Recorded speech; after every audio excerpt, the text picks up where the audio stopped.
Hi students, how are you all? You are all in very important stage of your life, that is 10th standard. So that too science subject is very interesting this year and you can score very good marks. This is a very easy subject if you study methodically. So welcome you all for this education review channel and let's learn science with me. So first chapter, we will discuss first chapter chemical reactions and equations. So apart from this chapter, there are other 12 chapters. Total you are having 13 chapters in class 10. So in the first chapter chemical reactions and equations, first let's see what is chemistry.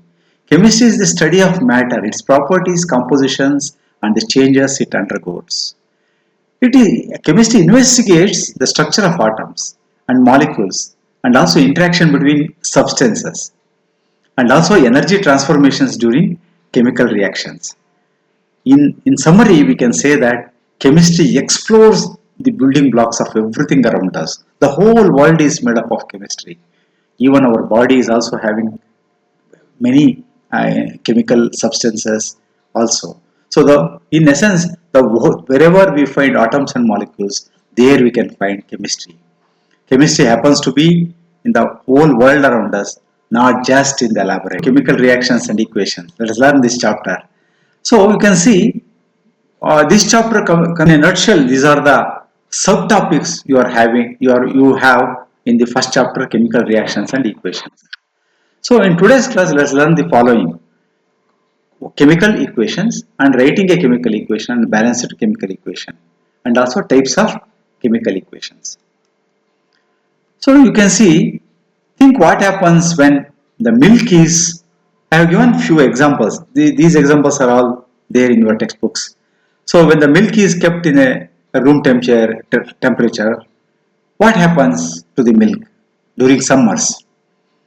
An iron tawa pan is left exposed to humid atmosphere. What happens to that iron tawa? Grapes get fermented. Food is cooked. Food gets digested in our body.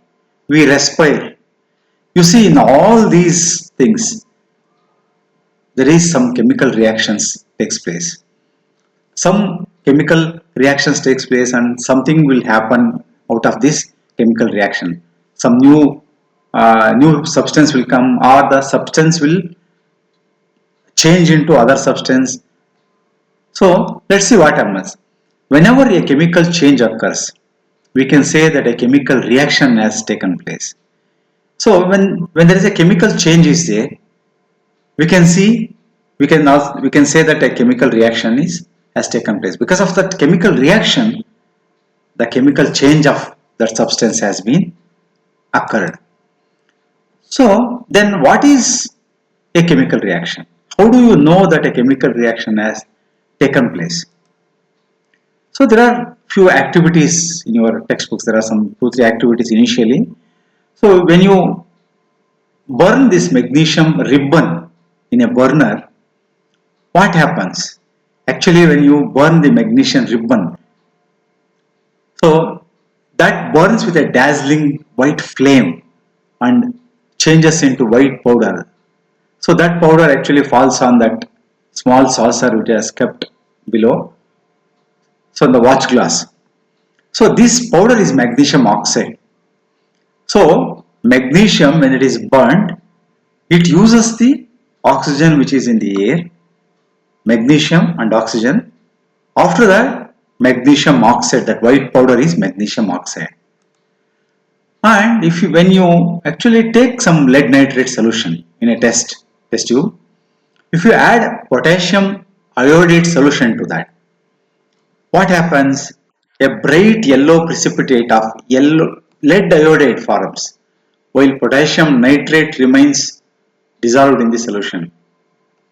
This is second activity. And the third activity, take a few zinc granules in a conical flask or a test tube. Add dilute hydrochloric acid or sulfuric acid for that matter. While handling these acids, you should be very careful in the chemistry laboratory. Do you observe anything happening around the zinc granules? Touch the conical flask or test tube. Is there any change in its temperature?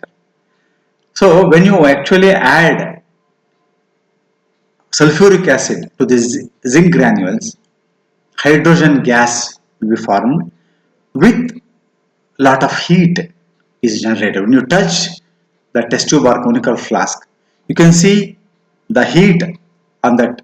You can feel the heat. So this is called something called exothermic reaction. We call that heat is generated. So in all these three activities, can you say that a chemical reaction has taken place? How can you say? Is there any change in the state or color, temperature, or evolution of heat after some reaction?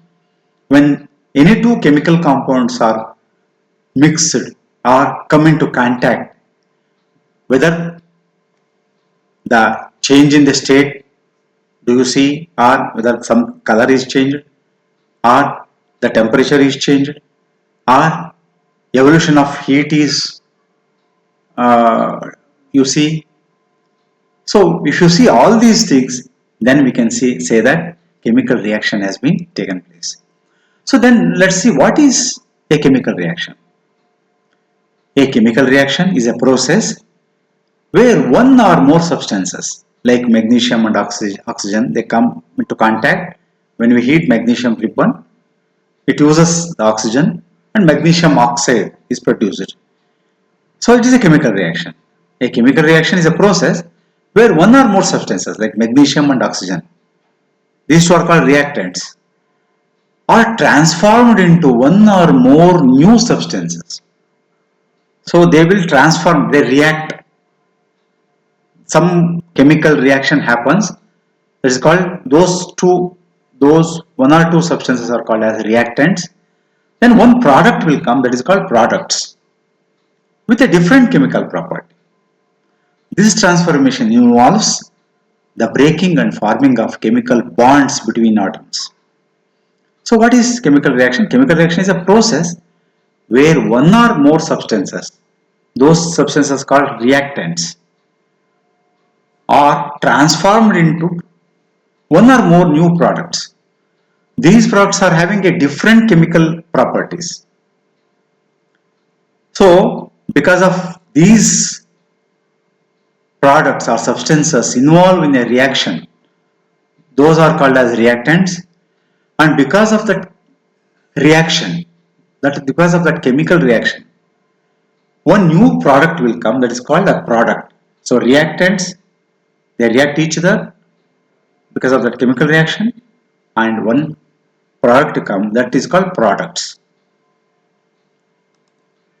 So due to chemical reaction, we can see the following changes: change in state, change in color, evolution of gas, change in temperature.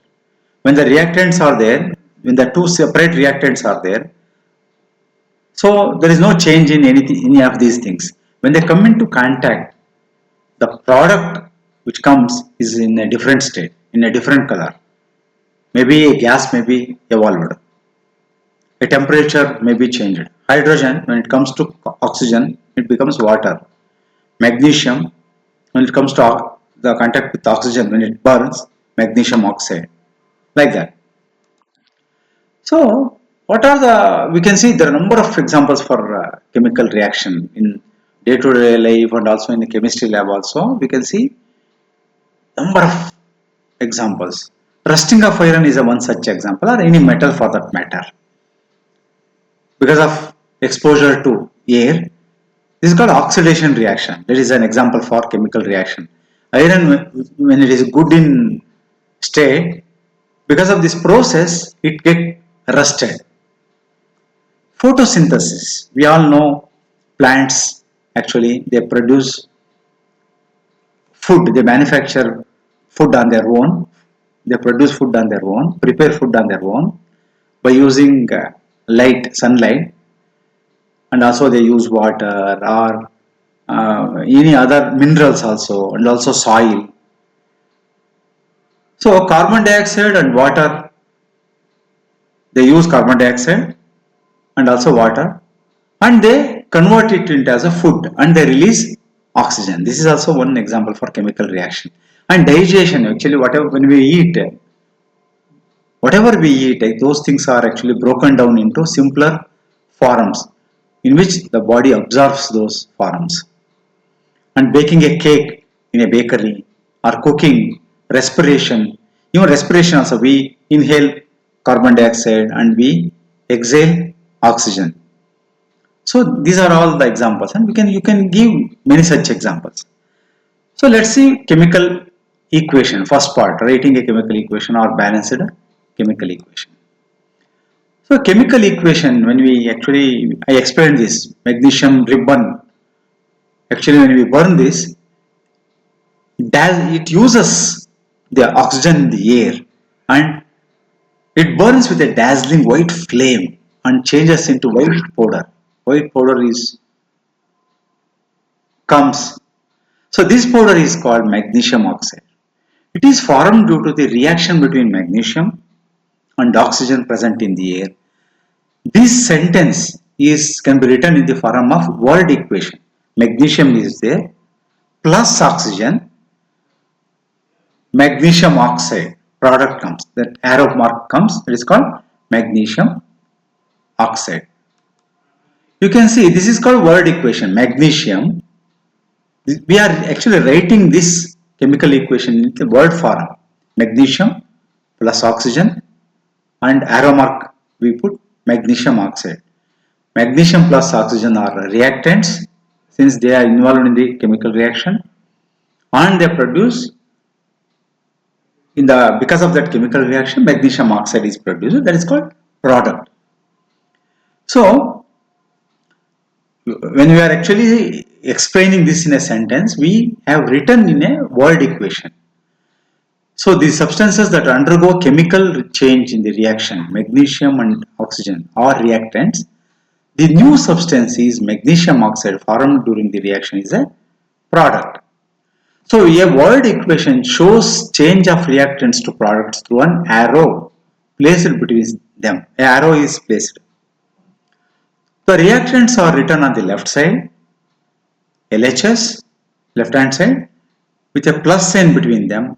Similarly, products are written on the right hand side, RHS, with a plus sign between them. If there are two, we write plus sign. If there is only one here in this case, we write only one substance or one chemical. The arrow head points towards the products and shows the direction of the reaction. This is a word equation. Chemical equations can be made more concise and useful if you use chemical formulae instead of words. Actually, this word equation itself is concise when we are actually explaining many words in a sentence. Word equation is a simpler form. Even simpler to word equation is the form in which if we represents those substances, chemical substances, in chemical symbols, then that is called chemical equation. Here you see magnesium plus oxygen. For magnesium, chemical name is Mg, and for oxygen, this is called O2, Mg plus O2, then arrow mark MgO, that is magnesium oxide. This is product. This is called chemical reaction. So writing a chemical reaction. So count and compare the number of atoms of each element of the left hand side and the right hand side of the arrow. So there are two sides, left hand side are reactants and right hand side are products.